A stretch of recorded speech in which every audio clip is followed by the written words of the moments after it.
I'm not saying what's right or wrong, only you can know what that is for you. But today I feel compelled to share my honest and unfiltered thoughts about something with you. Being agender, gendered groups and safe spaces are utterly baffling to me. To me, the concept of gender is the result of societal conditioning. It's a construct, nothing more than a man-made idea that is implanted in us from birth. It carries the myth that males and females should behave a certain way, and furthermore that they can't fully understand each other.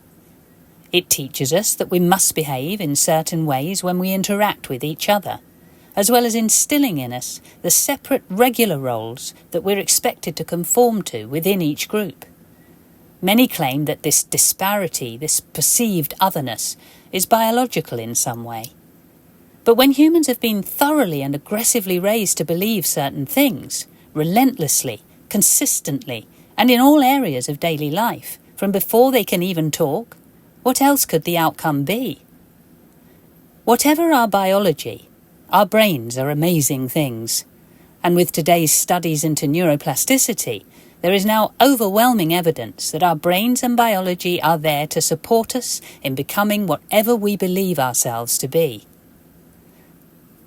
So, if society consistently fills heads with the idea that humans come in two different shapes for a reason, then the humans attached to those heads will inevitably build the behaviours that follow the indoctrination. And then the stereotypes are formed that lead many to believe that what they see is somehow natural or biological.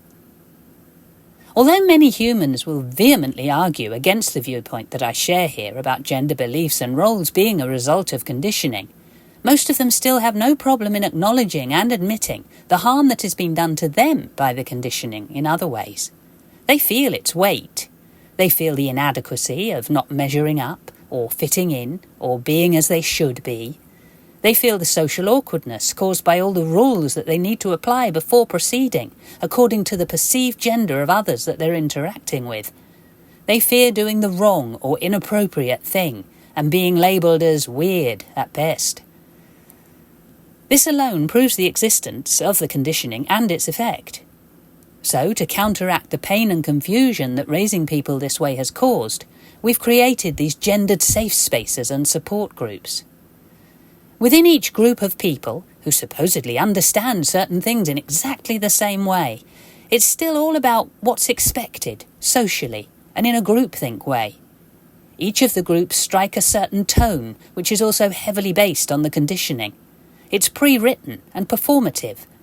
You put on a mask and costume that is expected within the safe space to make yourself and others believe that you fit in and belong there, and you convince yourself that there is some kind of honour in gathering to speak about and without the other half of society. Perhaps it could be argued that indulging in this style of social interaction, which was taught after all to create a sense of uniformity and belonging, can be a relief for a while. Maybe it helps you to feel validated in your beliefs, and often, frankly, prejudice, about the way the absent group of humans carry themselves, about what they should not or should be doing, usually for you, if you catch yourself and open your ears to the fact that much of that is yet another expectation.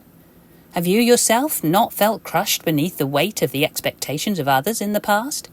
Are you really happy to place them onto someone else regardless? Essentially, in these groups, you are hiding away, comforted by the fact that you're with the group of people who are like you, and that you're all valid and validated within a general consensus.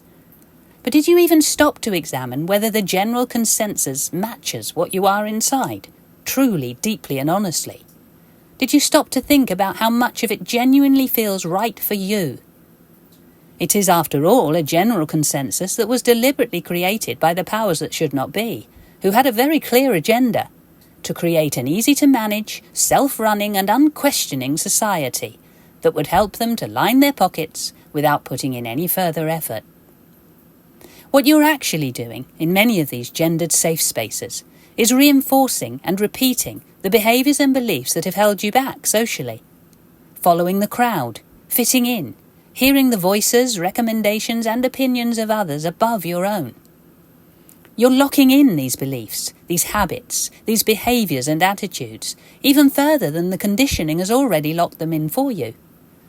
And then you come out of the safe space, and you change out of the mask and the costume that you wore in there in order to make yourself and others believe that you fit in and belong. And you now don the mask and the costume that the world outside of that safe space expects to see. You tone down the language that you used in the safe space. Your whole demeanour shifts to another. Changing your skin like a chameleon, you once again make yourself quieter, softer, so as not to cause offence or stand out as different.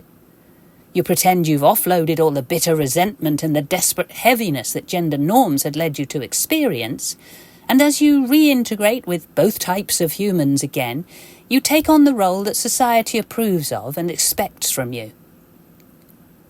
You perform as you've been trained to, doing everything they say you should do to be a model man or woman in exactly the way they demand that it should be done. You're trapped once again into letting the pain build until you need a safe space again. Trapped into being someone you're not.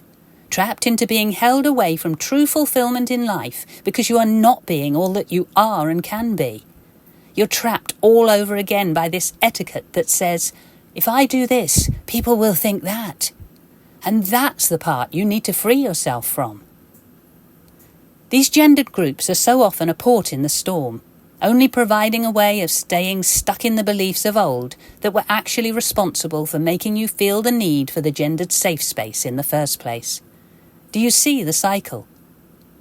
If the pain of the implanted beliefs has caused you to need a safe place to heal from them, the only effective way forward is to transform what caused you so much pain in the first place that you felt you needed a safe space.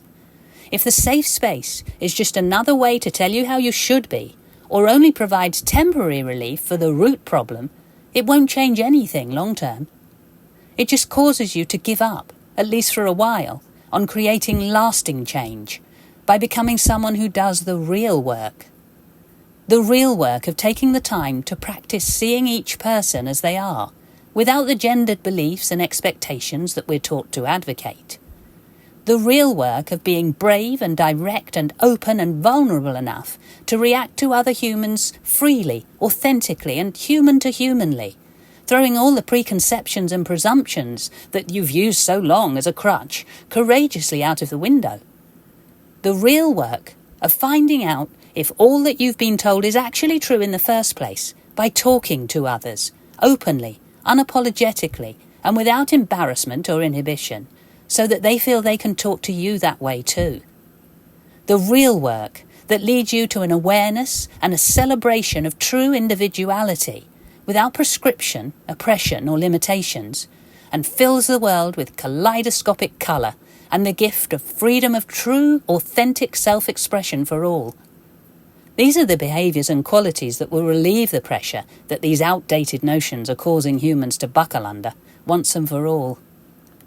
Prescribed or enforced gender norms and the myth of a gender binary are damaging to us all.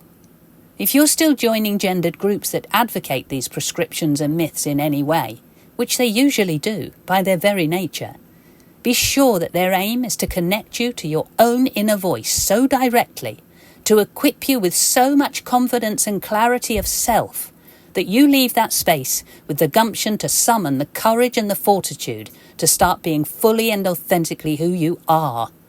Your inner voice is the only one that can tell you who you are, what you should do, and how you should behave. Remove the clouds that were put there by others, and let the pure sunshine that is you shine forth.